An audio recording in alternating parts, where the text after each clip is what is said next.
కృష్ణ అమాయకుడే. తను ఏమన్నా పెద్దగా పట్టించుకోకు. పాపం భార్య లేదు, చిన్న పాపతో అలా బతుకుతున్నాడు. అక్క, ఆ కృష్ణ నువ్వనుకున్నంత అమాయకుడేం కాదులే. సరేలే, కృష్ణ గురించి ఎందుకులే కానీ నువ్వింక బాధపడకు. ముహూర్తానికి టైం అవుతుంది. ఇదిగో అప్పలమ్మలు, మా అక్కని తీసుకుని మండపంలోకి వచ్చేయండి. అక్క వచ్చేసి.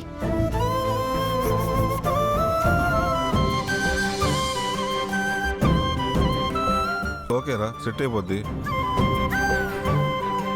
అయినా ఫేస్ కనిపించకుండా ఈ పూల కాన్సెప్ట్ ఏంట్రా?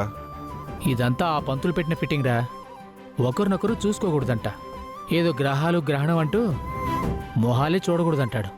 ఒరే, జాతకాల గురించి మనకేం తెలుసురా? అయినా ఈ పెళ్లి కాస్త అయిపోతే ఇది తీసేస్తారు కదా. అవుననుకో.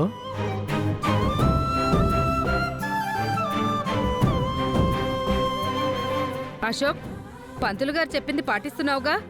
మనం శాస్త్రాలకి ఎదురెళ్ళకూడదురా. ఆ పువ్వులు మొహం కనిపించకుండా అడ్డు పెట్టుకుంటున్నావుగా? అలాగేనమ్మా, నేను పెట్టుకుంటానులే. నేను వస్తాను, పద. సరే సరే, నువ్వు త్వరగా వచ్చేసేయ్.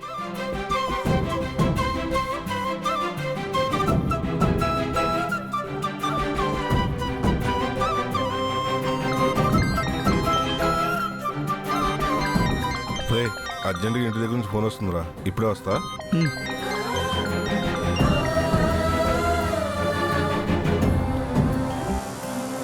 ఏంటి, పెళ్లి కొడుకు చాలా ఉత్సాహంగా సంతోషంగా ఉన్నట్లున్నాడు.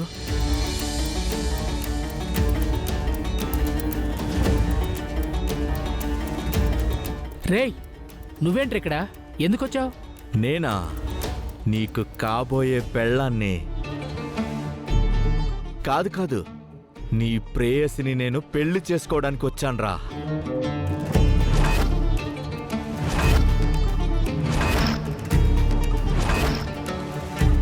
ఏమన్నావురా?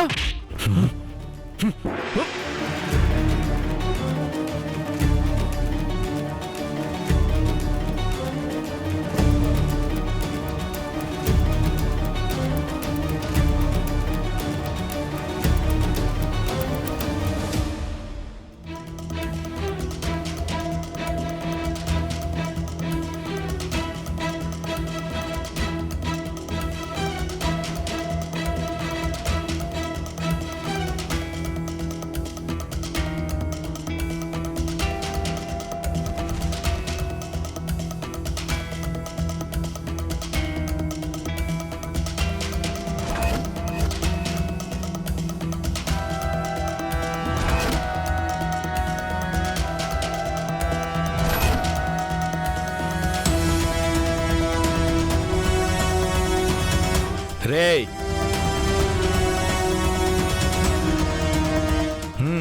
రేయ్ పట్టుకోరా.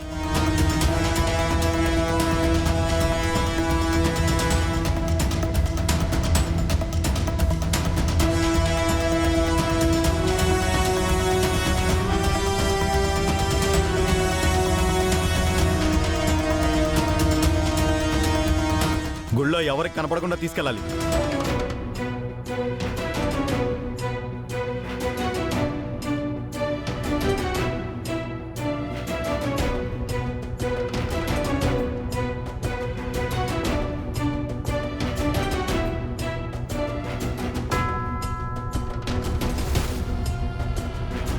హే, ఎవరు మీరు? మేడం, మేం కొబ్బరి చెప్పలు తీసుకెళ్తున్నాం. పొరుగురు నుంచి వచ్చాం మేడం. మిల్లుకు వేయడానికని తీసుకెళ్తున్నాం మేడం. వెళ్ళండి.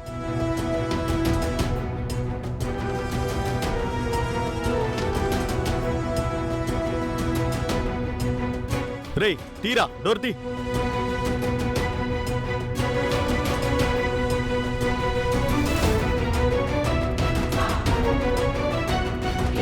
రేయ్, తీరా, బండి తీ, ఫాస్ట్గా.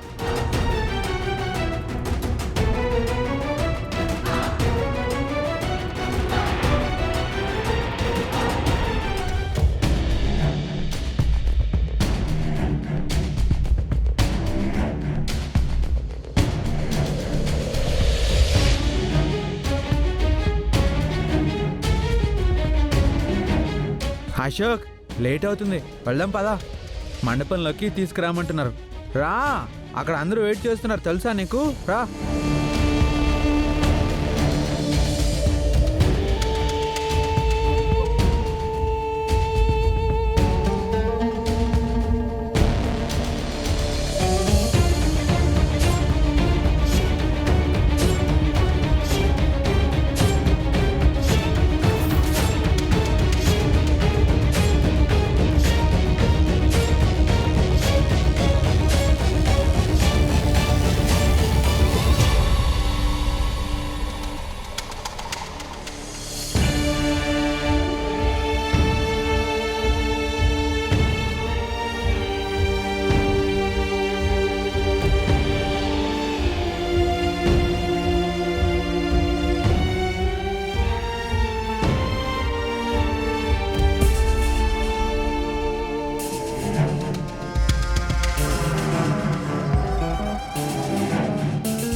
సత్య, నీకు గుర్తుందా నీ మెడలో నేను ఎలా తాళి కట్టాను?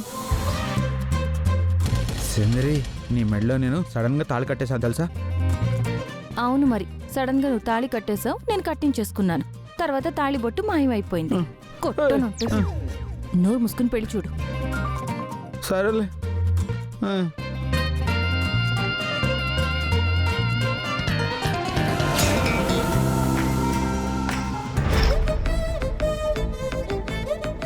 అమ్మో,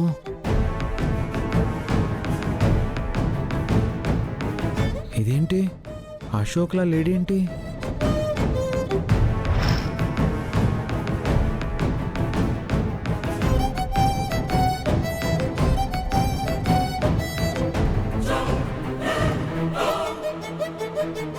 ఇంకొద్ది క్షణాల్లో నందిని మెళ్ళలో తాళి కట్టి నందినిని నా సొంతం చేసుకుంటా.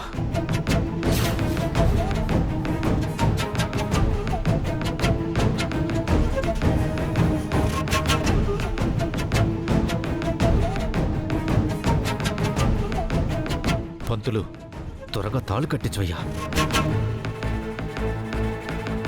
అమ్మా, ఈ తాళిబొట్టుకి అందరి ఆశీర్వాదాలు తీసుకుని నాకివ్వండి. ఉమ్.